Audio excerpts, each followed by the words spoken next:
RTC బస్సుల్లో మహిళలకు ఉచిత ప్రయాణం ప్రారంభమై 2 సంవత్సరాలు పూర్తయింది. ఈ సందర్భంగా మహిళలకు, ఆర్టీసీ ఉద్యోగులు, సిబ్బందికి శుభాకాంక్షలు తెలిపారు రవాణా శాఖ మంత్రి పొన్నం ప్రభాకర్.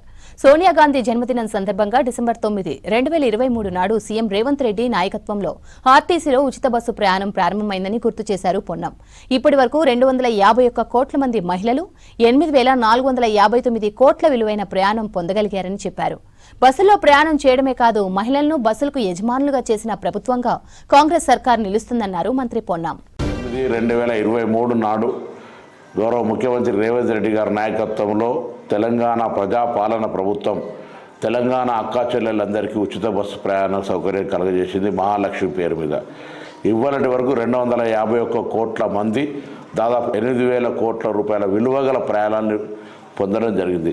దీనివల్ల కుటుంబాల బంధుత్వం పెరగడం కావచ్చు, అదేవిధంగా దేవాలయాల సందర్శన కావచ్చు, ఆసుపత్రులకు కావచ్చు, విద్యా వ్యవస్థకు మెరుగుపడడం కావచ్చు, ఉపాధి అవకాశాలు మెరుగుపరుచుకునే విధంగా అనేక ఈరోజు మహిళలు ఉపయోగించుకుంటున్న ఈ సందర్భంలో 2 సంవత్సరాలు పూర్తి చేసుకున్న సందర్భంగా ఈరోజు సోనియా గాంధీ గారి జన్మదినం ప్రారంభించినటువంటి ఈ కార్యక్రమం విజయవంతంగా మహిళలకు ఉపయోగపడుతుంది, మహిళల సాధికారికతకు ఉపయోగపడుతోంది.